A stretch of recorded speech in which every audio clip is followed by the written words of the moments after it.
अस्सलाम वालेकुम दोस्तों, आप देख रहे हैं बिजनेस टिप्स और मैं हूं आपका दोस्त मोहम्मद इलियास चिश्ती।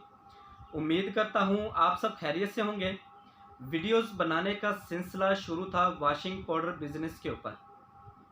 एपिसोड 1 के अंदर मैंने दोस्तों के साथ बहुत सी बातें शेयर की थी और दोस्तों को ये बताया था कि वॉशिंग पाउडर बिजनेस करने के लिए हमें कौन कौन से प्रोसेस से गुजरना पड़ेगा, वॉशिंग पाउडर मैन्युफैक्चरिंग करने के लिए हमें कौन कौन से इंग्रेडिएंट्स चाहिए होंगे, इसका पैकिंग मटेरियल यानी कि पैकिंग प्रोसेस क्या है और इसकी मैन्युफैक्चरिंग यानी कि इसकी मिक्सिंग का प्रोसेस क्या है। मिक्सिंग के लिए हमें कौन कौन सी मशीनरी दरकार होगी।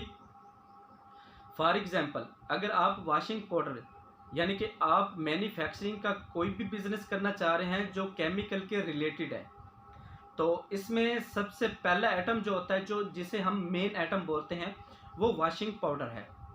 इसके रिलेटेड आप और सी बहुत सी चीज़ों की मैन्युफैक्चरिंग कर सकते हैं। वॉशिंग पाउडर के बाद आप किचन बार सॉप बना सकते हैं, टॉयलेट सॉप बना सकते हैं, क्लॉथ सॉप बना सकते हैं, टॉयलेट क्लीनर बना सकते हैं, फेस वॉश, हैंड वॉश। इसके अलावा आप शैम्पूस वगैरह बना सकते हैं और इसके अलावा आप नील, ब्लीच और भी बहुत सी जो केमिकल की रिलेटेड चीज़ें हैं वो मैन्युफैक्चरिंग कर सकते हैं।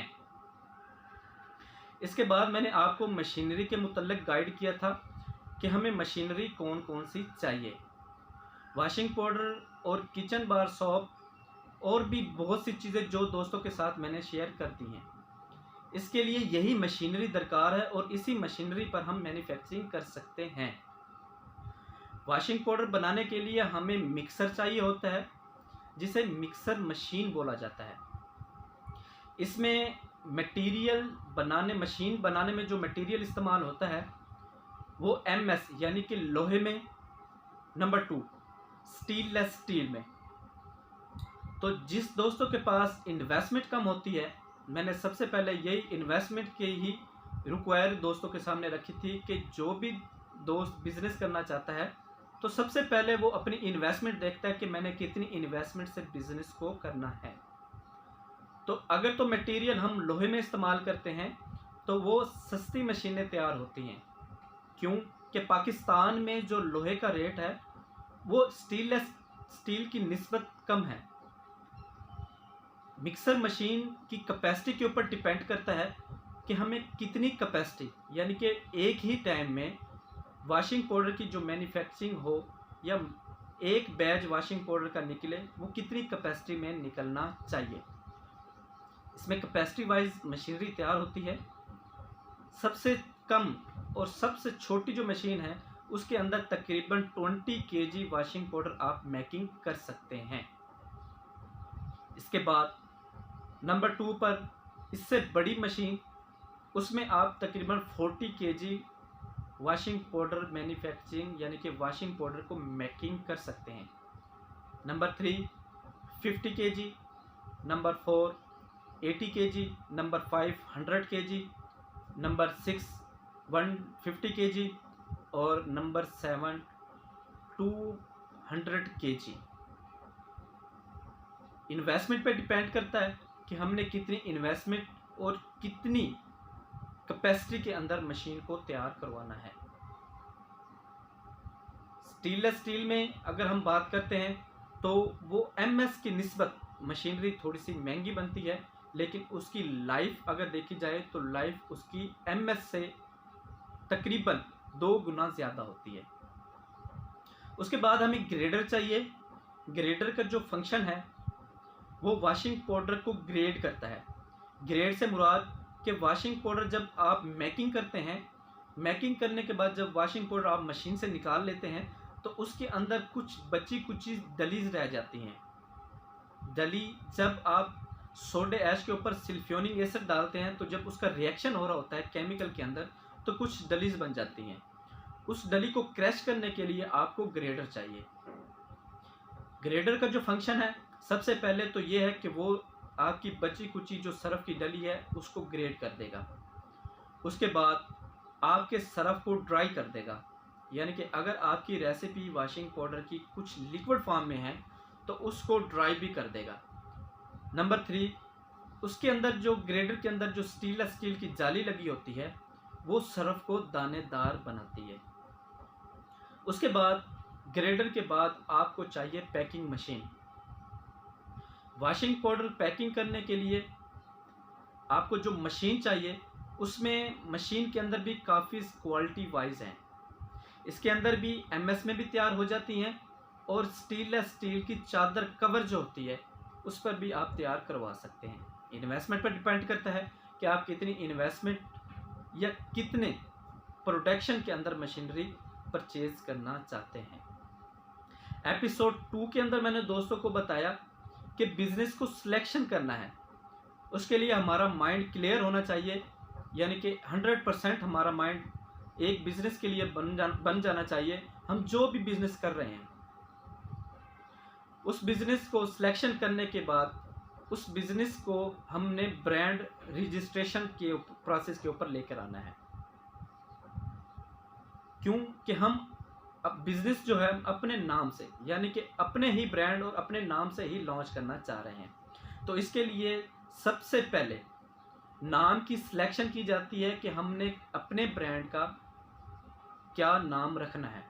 तो उसके लिए एपिसोड 2 के अंदर मैंने दोस्तों के साथ कुछ इन्फॉर्मेशन शेयर की थी। उसके अंदर मैंने आप दोस्तों को ये बताया था कि नाम की सिलेक्शन कैसे करनी है और इसका ट्रेडमार्क यानी कि ब्रांड रजिस्ट्रेशन का प्रोसेस में कौन कौन सी आपको फाइलें और कौन कौन से डॉक्यूमेंट्स की ज़रूरत पड़ेगी और इसके ऑफिस यानी कि आईपी ऑफिस से आप इसे कैसे सर्च कर सकते हैं और कैसे अपने नाम के ऊपर कन्वर्ट करवा सकते हैं।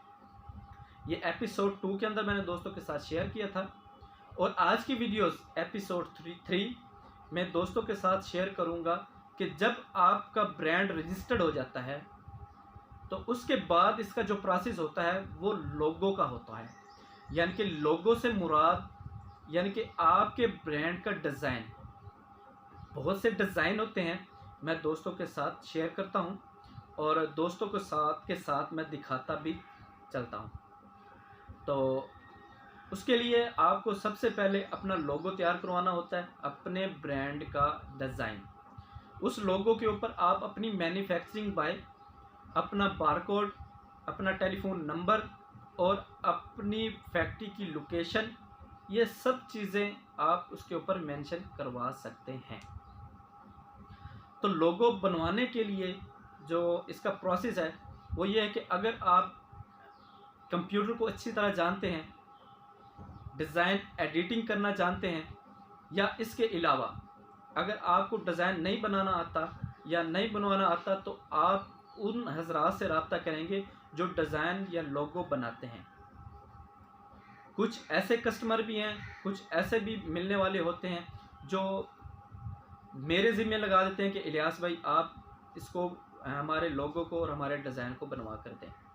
तो जिन दोस्तों को ज़रूरत पड़ती है तो मेरे पास कुछ डिज़ाइनर ऐसे हैं जो इसको डिज़ाइन को क्रिएट करते हैं, यानी कि डिज़ाइन मेकिंग करते हैं।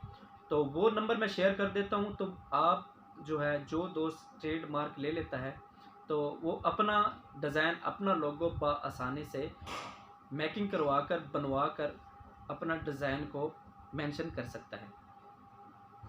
उसके बाद जब आपका डिज़ाइन बन जाता है तो इसका प्रोसेस सिलेंडर के ऊपर आ जाता है। सिलेंडर से मुराद डाइयाँ, यानी कि जो भी आपका डिज़ाइन है उसकी आप सिलेंडर बनवाएंगे।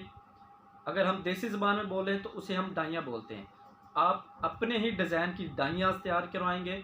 डाइयाँ जो हैं इसमें 2 क्वालिटियों में बनती हैं। एक तो डिजिटल प्रिंटिंग में जिसे हम डिजिटल सिलेंडर बोलते हैं, एक लोकल सिलेंडर में। इन्वेस्टमेंट के ऊपर डिपेंड करता है कि हमने कौन से सिलेंडर या डाइयास बनवानी है। अगर हम लोकल के ऊपर अपना माइंड रखते हैं तो लोकल जो सिलेंडर हैं वो डिजिटल सिलेंडर की निस्बत यानी कि कम इन्वेस्टमेंट से बन जाते हैं। अगर हम डिजिटल की हम बात करते हैं या हमारा माइंड डिजिटल के ऊपर है तो डिजिटल जो है उसके लिए हमें अच्छी इन्वेस्टमेंट यानी कि अच्छे सरमायाकारी की ज़रूरत पड़ेगी। तो जब सिलेंडर बन जाते हैं, सिलेंडर के बाद हमारा प्रिंटिंग का प्रोसेस शुरू हो जाता है। तो बात हो रही थी लोगो की। तो लोगो बनवाने के बाद आप जो है प्रिंटिंग करवा सकते हैं, सिलेंडर बनवा सकते हैं। तो कुछ डिज़ाइन ऐसे हैं जो मैं दोस्तों को दिखाऊंगा। आप वैसे ही डिज़ाइन मुख्तलिफ़ किस्म का बनवा सकते हैं। ऐसे लोगो या ऐसे डिज़ाइन आप बनवा सकते हैं। मेरे पास कुछ डिज़ाइन है, वो मैं स्क्रीन के ऊपर दोस्तों के साथ शेयर करूंगा, तो आप वो डिज़ाइन देखकर अपना माइंड बना सकते हैं कि हम अपने प्रोडक्ट यानी कि अपने ब्रांड के डिज़ाइनिंग कैसे करवा सकते हैं, यानी कि अपने प्रोडक्ट अपने ब्रांड की लोगो हम कैसे मेंशन करवा सकते हैं या कैसे हम उसको क्रिएट करवा सकते हैं। उम्मीद करूंगा ये छोटी सी इन्फॉर्मेशन दोस्तों को बहुत पसंद आई होगी। अगर पसंद आई हो तो लाइक करें, शेयर करें। अगर कोई अपने दिल का इजहार कमेंट्स में करना चाहता है तो वो मेरे साथ ज़रूर शेयर करें।